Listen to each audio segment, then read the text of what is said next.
Yes, yes.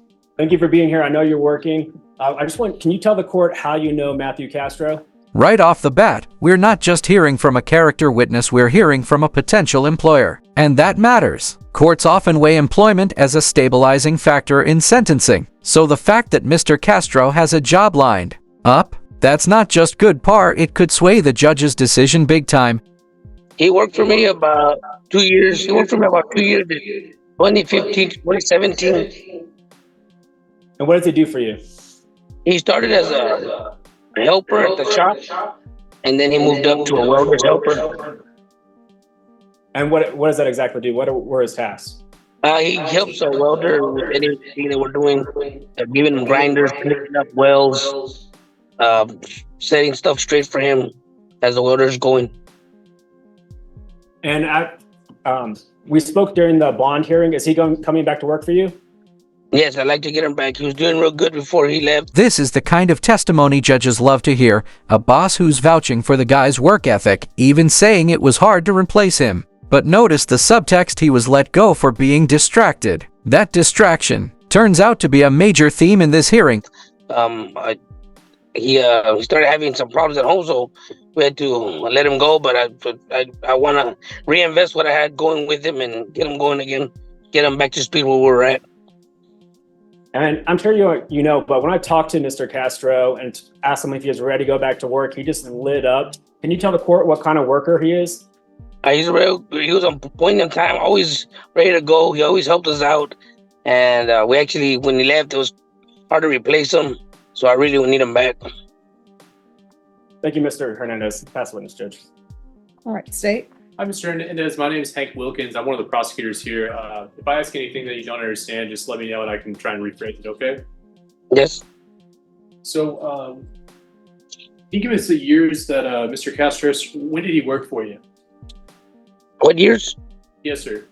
It was between 2015 and 2017. And why did he stop working for you in 2017? He started having problems at home, and I told him I couldn't. I needed somebody who I could, could be more. I didn't want him dealing with phone calls and all that, because we're always working, we're always busy, and I needed full attention at work because it's very dangerous, some of the stuff that we do, and I needed him to be on more focused on what he was doing. He couldn't do it at the time, so I just had to let him go at that time. Okay. And was that the stuff that was going on at home? Is that in his personal life, or was that court stuff?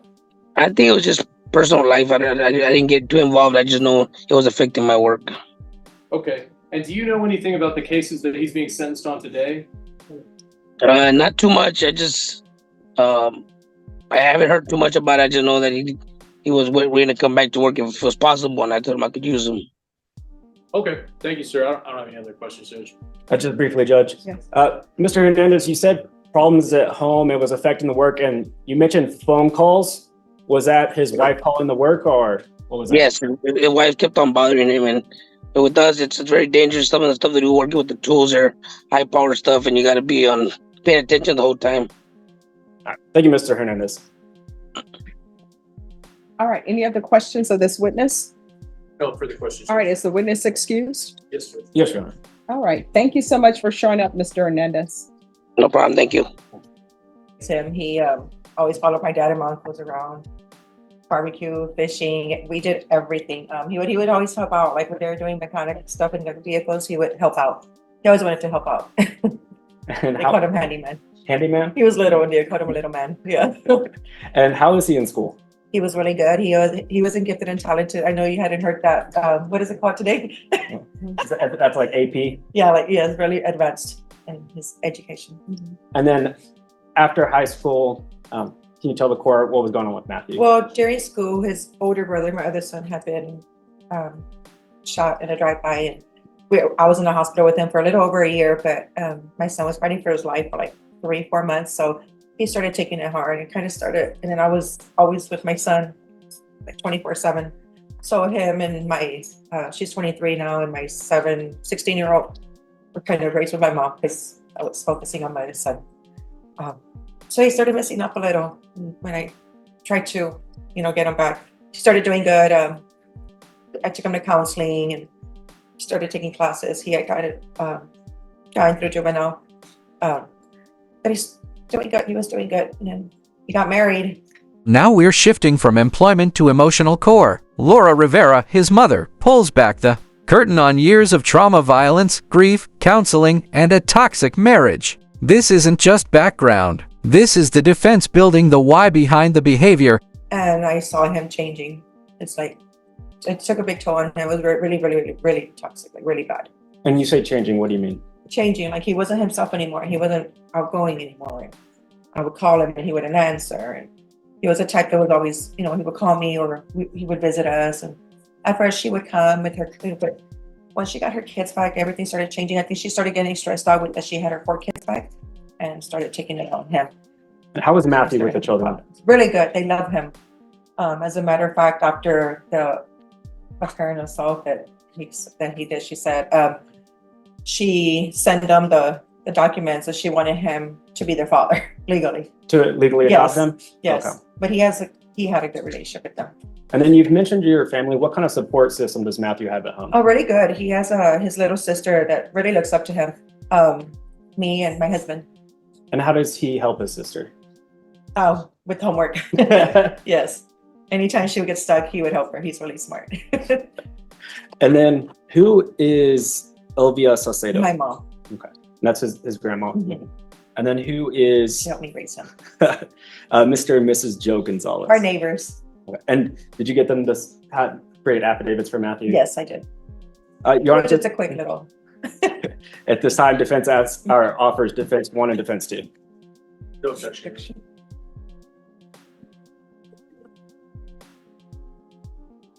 Okay. Any other questions? Just briefly. And since Matthew's been home after he got out on bond, what changes have you seen in him? Outgoing again, helping out, loves to eat, watch movies together. He's just outgoing again. He's himself again. Back to his old self? Mhm. And Yes. can you tell the court why Matthew would be a good candidate for probation? I feel like he's ready to move forward from his marriage and just have a normal life, not arguing and fighting. And he doesn't have any kids or anything, so he still has a chance to work and just be a better person. And he would live with you? With me, yes. And then we are going to be moving to a new home soon too, so we're going to get out of the area. Yes, Thank you. I need him. Pass the witness, Your Honor. Thank you. State. Hi, Mr. Rivera. My name is Hank Wilkins. I'm one of the prosecutors here. So you've known Mr. Castro his whole life? Of course. Okay. So you were in contact with him when he got sentenced in 2016 to possession of less than a gram, right? He got probation in that case? I believe so, yes. Okay. And he wasn't successful on that, was he? No, he was, And so he got sentenced at that point to 6 months, right? yes. And you were in contact with him in 2017 when he got sentenced on burglary of a vehicle, third, right? He got 10 months there, right? Okay. And you were in contact with him back in 2014 when he got sentenced on burglary of a vehicle, 4 months and 6 days, right? This is the prosecutor's job, dragging the full rap sheet into the spotlight. And yikes, it's long. Probation violations, burglary charges. It's a pattern. And here's the twist: his own mom is having to acknowledge it on the record. Painful, but powerful. Yes. And back in 2015, you were in contact with him when he got a year probation on burglary of a vehicle, second or more, right? Yes. Do you know if he was successful on that probation? No, it's not good. Sorry, I can't remember. I don't remember. I'm sorry. Okay. I'm too far. So he wasn't successful on that, right? Or you don't remember? Okay. No. But would you be? Okay. I don't remember. I'm sorry. I'll stand over here so you can. So, would it be surprising to you to know that he wasn't successful on that probation? No, because he was younger. Okay. He was younger. So he got 4 months. You got a 4-month sentence on that. And you were in contact with him in June of 2022 when you got an obstructing a highway intoxication. Well, yes and no, because he's married, so he hasn't lived with me for a couple of years. 8 Okay. years.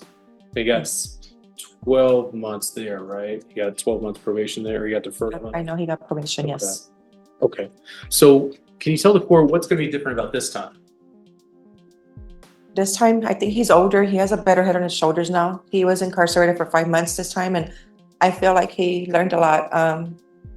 My mom had a heart attack like 2 years ago. And Sorry, just 1 second. Excuse me.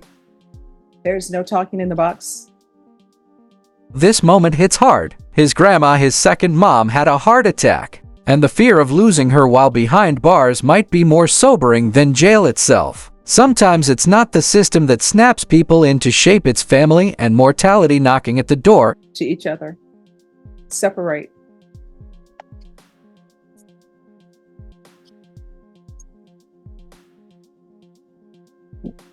All right, we're back on the record. You can continue. So my mom had a heart attack about 2 years ago.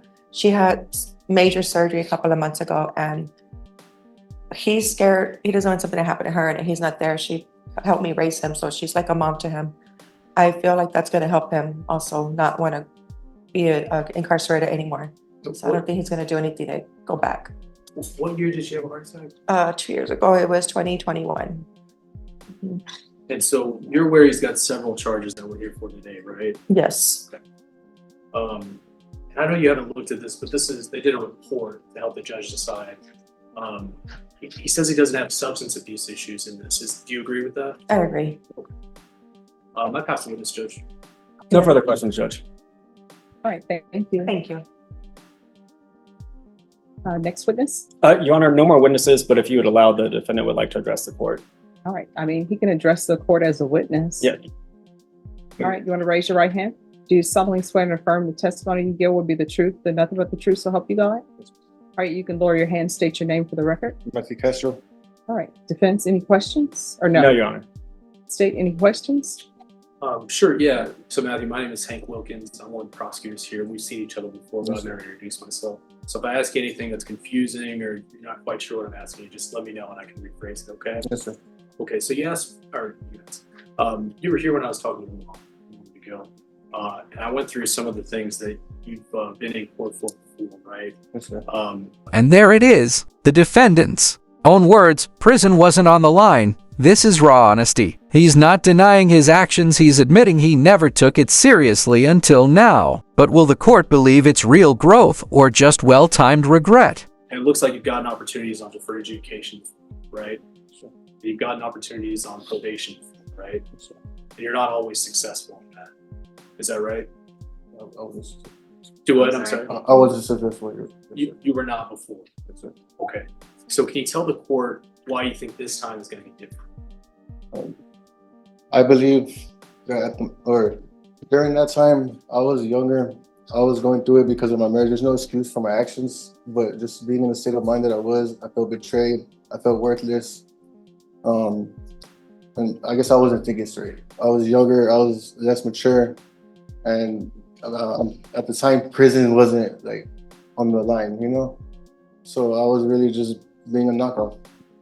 But at this time, now that I know I'm facing prison, I had nothing but time to think while I was in jail.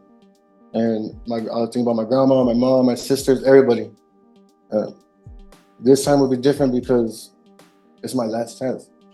I'm facing prison right now, and I don't want to go. Honestly, in my heart, I know I'm not a bad person. I don't wake up every day thinking, who am I going to rob or kill or shoot today? I'm not somebody that's dangerous in the community. And my whole neighborhood loves me. They're all older people, and since I was little, I've always helped them. And I really believe it. Like, if you give me one more chance, I'll succeed. And if I don't, I'm not gonna run. I'll turn myself in, and y'all could do what y'all will with me. So, you said you're not a danger to the community, but do you think that some of these charges that you're charged with might make people have the idea that you're a danger to the community? Maybe in some light, yes. So you're a felon, and one of these charges is felon in possession of a firearm. That sounds dangerous, right? Yes, sir. And a couple of these are burglaries. That sounds dangerous, right? Sure. What year did you get married? In 2019, March 15th, 2019. Okay. So I know that there was some testimony that some of this might be tied, some of your criminal actions might be tied to your marriage, but But I was with her way before that. way before that, okay. Because, if you got married in 2019, but some of these charges are from before that, like how long were you all together? About 7, 8 years. And are you taking responsibility for your actions, or are you blaming your ex? No, I'm taking responsibility. Like I said, I'm not trying to justify my actions. But at the current state of mind that I was compared to now, I feel like I'll be a lot more successful because now there's no more. That's it. Like, I'm saying now I'm facing prison, and I don't want that. I don't want to go and something happens to my grandma. Like I said, sir, if you give me one more chance, please. And if I mess up, which I know I won't, I feel real confident this time. Y'all could give me the max if you want. You know what I'm saying? Because I know I'm gonna do good. I have a job lined up. And my plan is to pay all. If I can pay restitution to the victims of my crimes, I am. I'll do whatever needs to be done to show that I'll be successful at this, and to show that I have a heart and that I'm not just somebody that wakes up every day thinking, how am I gonna